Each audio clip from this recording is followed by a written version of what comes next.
Action activate. Let's rock it.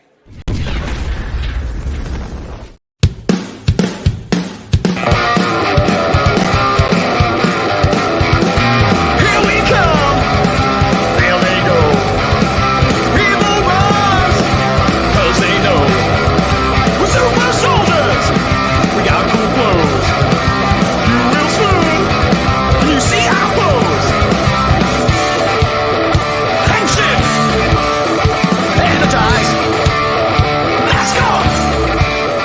Time to rise. Combine. Grease ties. Hi, what's going on? It's me, Gazbot, and I am here for Action Activate. And if I am Gazbot and this is Action Activate, then with me, as always, It is the Big Dog, ready to talk about Loser Ranger Episode 3. Now, for those watching in the future, because obviously we're recording in the past for you, Loser Ranger is on Hulu or Disney Plus, depending on what package you have, but we have been watching it subtitled. Now, you can watch this episode dubbed as of this release at the end of the week of June 14th, because that is where it is on Hulu dubbed. So pick your poison. It's late for me. This episode 3 or episode 1 is now dubbed, or they're all dubbed. 1 through 3. 3 is dropping on the 14th of June, 2024, dubbed on Hulu, and then weekly you'll get dubbed episodes from there. We may watch a dub to make a comparison, but I don't want to switch midstream like this. If we were going to do it, it'd probably be episode 5 based on our schedules. Why? Just because knowing us, I could see that. I guess I thought if we caught up and or finished, then we would check it. Oh, go back and re-review? No, definitely not. Oh, I'm not going to switch. This is what I'm saying. I'm watching the sub. I'm not going to be like, oh, episode 5, I'm switching. That's not happening. You can do it that way if you want, but Gotcha. Whatever way I start watching an anime, that is the way I watch it. Like, yeah. Subbed it is. So, what were your initial thoughts on episode 3? I know you watched it a little while ago. I did. I think we touched on this, but when we talked about doing this, I thought we were going to do a bunch. I watched the first 3, and I'm like, ready to go. And you're like, no, we're going to do one a week. So it's been like a month. However, I did kind of fast forward through it to remind myself. I liked this episode just as much as the others. It might be my favorite, which is hard to say because the first one sets everything up. But like this had the moment where I talked about in the last review of like how long can they keep this going before it starts to be like, it's filler, everything's normal, we're used to this now. This is the episode where I was like, oh, it's not that yet. I don't know what's going on. I'm excited to see the next episode, and it's been a month and I haven't been able to watch it. Yeah. So I'm excited for this review because I can watch the next episode now. Yes. So this episode, we're going to jump around a little bit. We'll try to at least, touch on the key points as chronologically as we can. D is, reeling from his friend being essentially publicly executed by Red Keeper. And his goofy golden retriever, ranger buddy or whatever, finds him out very soon after. We get a flashback where we see just how frustrated he is from 12 years ago of, hey, we're the keepers. You guys are either going to die because we killed all your bosses, or you're going to work with us. Clearly, he was never happy about this. I mean, none of them were, but clearly it's not like he suddenly became this person. He's like been festering as this person forever. 12 years of resentment incarnate. And then this guy's like, hey, by the way, I know you're a monster, and that's cool because I love everybody, and we're all friends. And he's like, you're an idiot, and I hate you. Yep. Essentially, phenomenal intro, as usual. But again, here we, see them talk. He's like, yeah, I'm going to try to kill them. He's like, no, but we could change things from the inside. See, we have the same goals. He's like, no, I want to just kill them all. So later I'm going to dust into the wind. And that's how it goes. Yeah. Oh, but also, he specifically says, I also hate you. We're enemies. And that might change, but. Yeah. But he did say, hey, you passed the ranger test. So in his civilian form, maybe we would see that. I don't know. We'll continue to talk about the episode and why that won't make a lot of sense. Here, we're going over things again with his buddy, whose name I don't remember, who knows his secret and is trying to get him to do all the dirty work. They're not showing it. But what were your thoughts on kind of this episode continuing to build toward Dee's plan of taking down the keepers? Well, like I said, clearly he's not a strategy monster guy. She has more of that than he does, although she's sort of letting him like be the wild card and like knowing he'll kind of mess it up. So I see him as like a loose cannon that she's pointing, as opposed to him having a plan. And I enjoyed how it went. I enjoyed like his confrontation with the other, I don't know, junior ranger, whatever you call it. Yeah. And how that went. I basically up to this point, it's been like, boy, this monster's got guts and whatever. This episode, there's the two moments, the one where he encounters the junior red and basically like threatens him with dynamite, where you're like, because it's clear he can't win these fights. Yes. Even like regular humans beat him up. He's not strong. Yeah. And so I'm glad that they're like, oh, but he has other attributes, aside from wanting revenge, where he can win fights because he's actually like a little bit I don't want to say smart. It's more like cunning.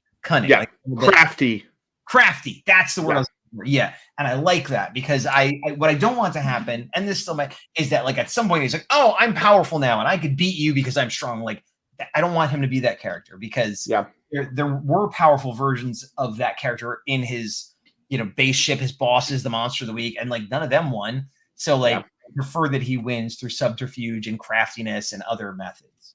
The other thing to point out, and I don't know how much validity there is into this, I don't necessarily agree with it, but his buddy over here from the Yellow Squadron is saying like, the Rangers aren't that good. If we take them out, everything else is kind of going to crumble, and they're really only strong because of their divine artifacts. Right. So we just need to get those. But I disagree. I think they are strong, and it's very underplayed. I also wonder, like, they keep the divine artifacts back at base, and those are the ones that'll really destroy the Duster, so they don't want to use those. But it's like, is the divine artifact like the Morpher? Like, they don't have to have it on them, but that's what gives them their powers, and if you lose it, that's it. Or is that's what makes them extra powerful and maybe they're beatable without them? That's how I took it, not that they literally no longer have power. I took it that they don't need it to morph because I have a feeling, as we'll jump ahead later to the end of the episode, where I don't think they need it to morph, otherwise Red will be in some deep doo-doo. Right, yes. So right here, he's coming up with a plan. Okay, I'm going to this actually I thought was really smart. They're like, when is the only time we can infiltrate the base and we won't get caught? During the Sunday showdown. Yes. And she said they have to leave the divine weapons there because they can't use them in the show. Yeah. And so I thought this was clever. He goes in, meets his Joker looking jester buddy again. And to be clear, this is her plan, not his. Again, he's not this strategic. It's just that, like, he's doing what she said. Yeah. They talk about, love interests and being main characters and protagonists and all this, blah, blah, blah. I like the jester guy a lot more in this episode. I kind of hated him last episode. And this one, I'm like, you're actually kind of cool. In the last one, it seemed like he was just being the tough guy. And in this one, it's like, oh, he wants to go through the ranks and he's willing to do what it takes. And, And go ahead. I was going to say, he sniffs him out immediately. Yeah. He's like, you are clearly not right. the Red Keeper. He waits and waits to see what happens. And then when he picks it up, he's like, okay, here I am. I'm going to blast you. Yeah. And then I love that. How'd you know? He's like, Red wouldn't have let me do that. You are an imposter, sir. Yeah. Nice. Yeah. And this is what you were talking about. He blows his head up immediately. He's like, all right, I'm going to use a divine weapon on you. And then he's like, and I have dynamite. I'll blow us both up. Let's do it. Yeah. But another part of lore building he was like, oh, somebody other than the Red Keeper can use it. He's like, I don't know. I'm going to test it on you. Let's see if you die. Right. But that gives me the idea that maybe he could use it as opposed to just stealing it. Yeah, exactly. He takes care of the jester. He bludgeons him with a golf club. Yeah. He gets out, and then who is he met with? You guessed it, the Red Keeper. Now, how is the Red Keeper known to be there, do you think? You think he was I could see by an underling? I think the underling told him. I think a deeper plot could be that Yellow is a double agent working both sides. We'll have to see. What would Yellow gain out of this, though? Like, let's say gaining trust by showing him a mole, so then she is in a closer circle to be able to get into the weeds. By pushing Duster down, she is rising herself up to be a mole. That she could have ulterior motives beyond what she's telling, D. But I don't think this is it, because if Red destroys D, like nothing has changed, nothing has happened other than I guess she warned him about the duster, but like who really cares, I think there's something else. Maybe he felt a connection to the weapon being moved. Maybe he got called. They don't tell us in the episode. I think your theory about yellow generally is sound, but I don't think this is that moment. I think also, and I was curious your thoughts on this. I think all of the divine weapons happen to have a color toward one of the Rangers, but I think these aren't inherently tied to their powers. I think these are things they got from the monsters and then repurposed for themselves. I assumed that too, but then how did they defeat the monsters to begin with if they took these weapons off the monsters? I think they fought the monsters and then found out that these work to nullify their powers, and then from there worked on, kind of like them, stealing these, using these against the monsters as kind of a trump card, and then they're able to dominate. What was the time frame for how quickly the monsters were defeated? Like a year or two. Are you sure they fought for a year? I thought it was quicker than that. Okay. Well, that's possible then. But I guess it is a thing. If the monsters were as powerful as the keepers are currently, how would regular humans ever beat them? That's the thing. That's what we're building toward. It's only episode 3, but we have all these seasons-long questions. Sure. So the battle begins, and once again, D is like hopelessly outmatched. And I think, does he cut off his arm here? Oh yeah, he cuts his arm off. Yeah. And he's like, but then he shows his true face. I will say it was cool though, the way that his arm was like on top of the water tower, and he's like, "What are you gonna do?" He's like, "Actually, special move." Thank you for reminding me. That was another moment. Yes, so there are 3 moments in this episode that made me be like, "Okay, this is how D thinks, and this is he's crafty, he's cunning." You're right. That was a good move. Yeah. The thing I like here, and we've referenced The Boys a few times on here, so shout out to those who watch it. Yeah. I'm getting super Homelander vibes with Red Keeper. Yeah, that makes sense. And it's similar too with the setup of like the underdogs who really should have no chance of taking them on, but like they're so powerful they don't consider anyone a threat, and that's like their weakness, kind of. Yeah, and that was the thing. He's like, I'm gonna give you everything I have, so don't hold back. He's like, whatever, dude. I'm not gonna bother with this. Yeah. But then audience shows up and it's like, oh, okay, well, here we go. Yeah, and that was the big thing. He's like, why am I going to defeat you if no one's watching? That's a waste of time, dude. There's the figures we want. Yeah. Even vinyls, we'll take them.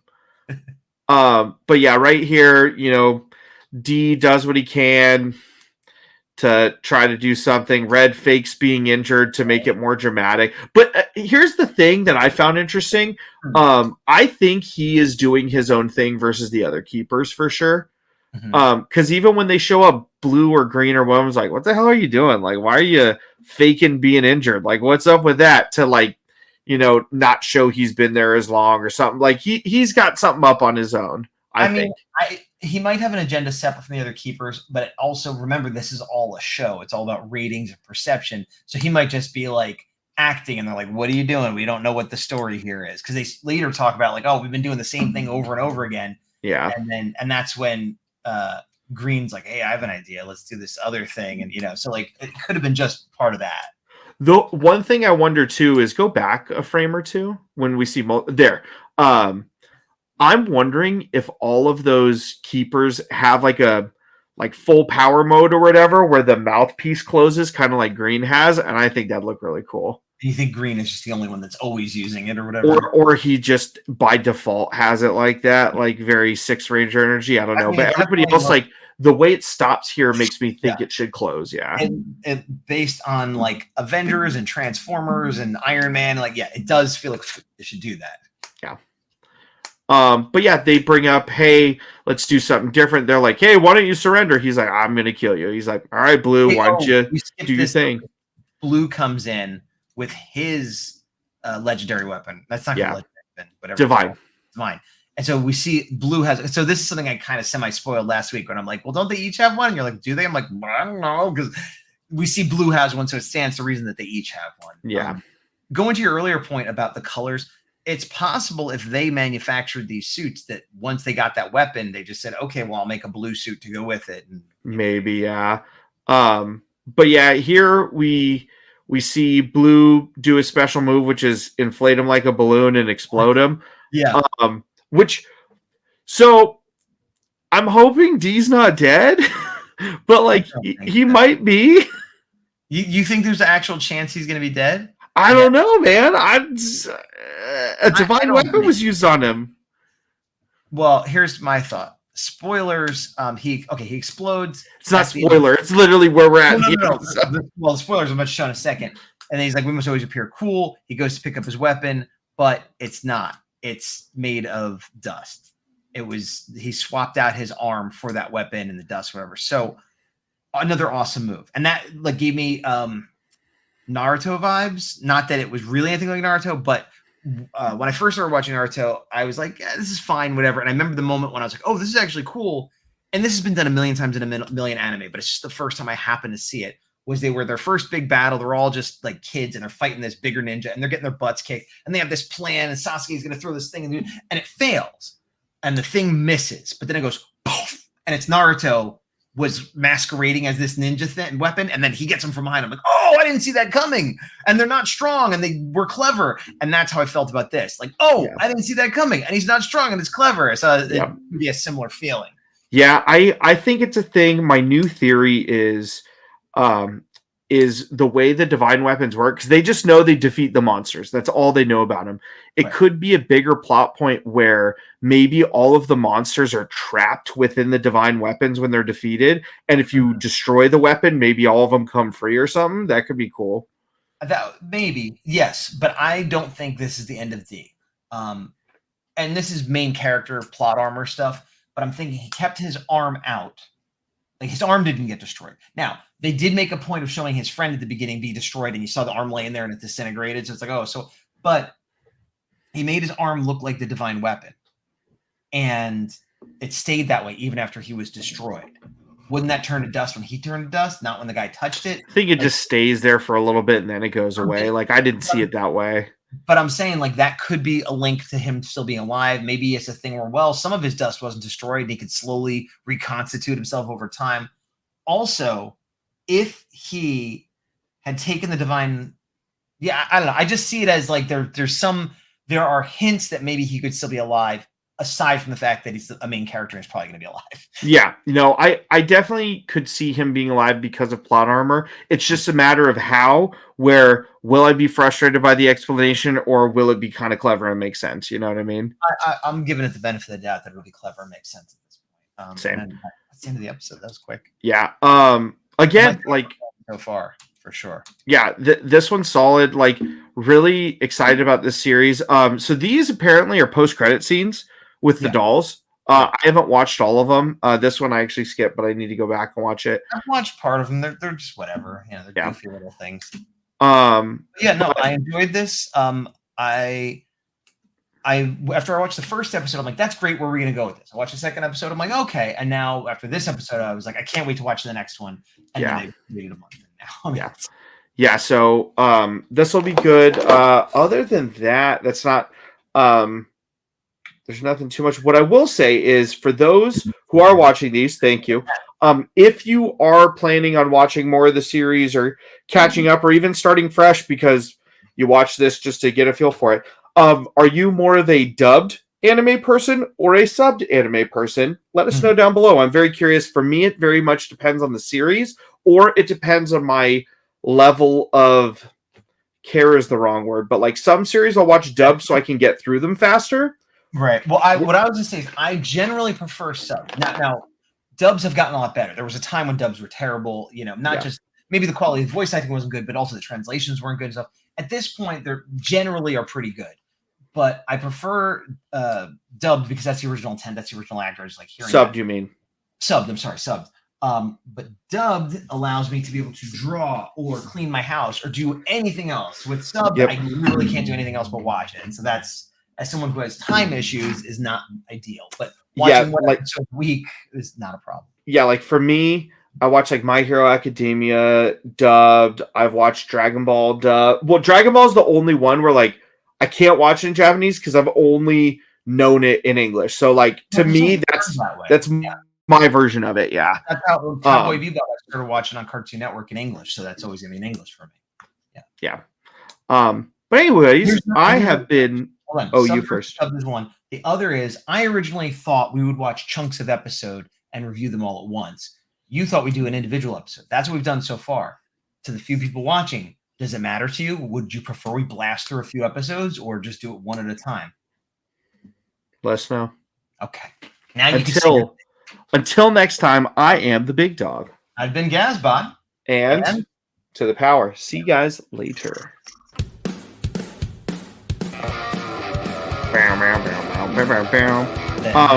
Yes.